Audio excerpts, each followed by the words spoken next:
съжалявам.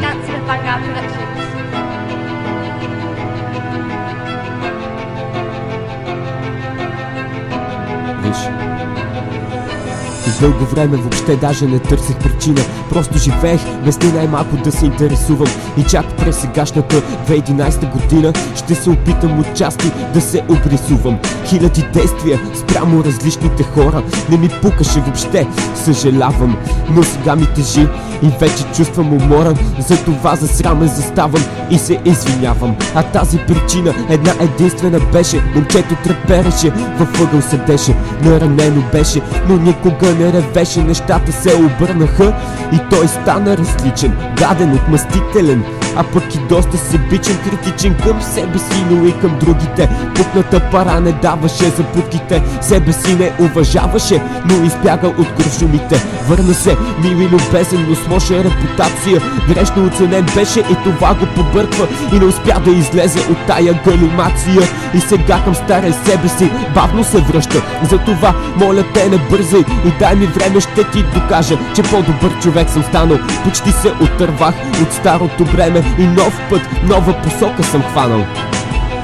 Едно по едно, стъпка по стъпка, крачка след крачка, дръпка след дръпка. Бавно въздигна се, не се опита да бърза и благодаря ти, Боже, двата края той свърза.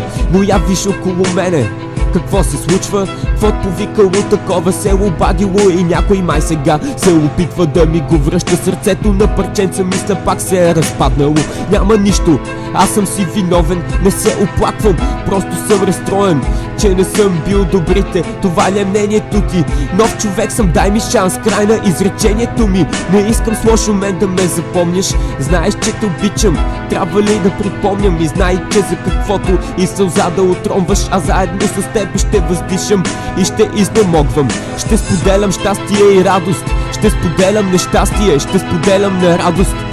От този момент, мила моята, чак до дълбока старост ти ще останеш истинската символа на моята младост. Тялото в момента играе роля на посредник, сърцето говори и иска просто да повярваш.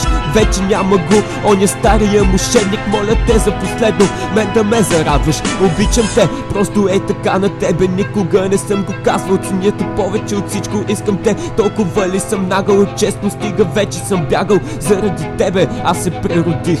И сега просто искам да чуя как шепнеш глас стих, че ме обичаш и че няма да ме изоставиш. И аз ще имам сила даже да преплувам целия Атлантик. Ти си мой живот и неговия смисъл, ти си мой живот и моят стимул, и нужна си ми само ти. Не искам други, нужни са ми сили, а само ти ми даваш такива. Ако свирих на китара, щях да скъсам всички струни. Повярвай, ти си да живее, единствената причина, единствената причина. Ти си да живее, единствената причина. Нужни са ми сили, а само ти ми даваш такива.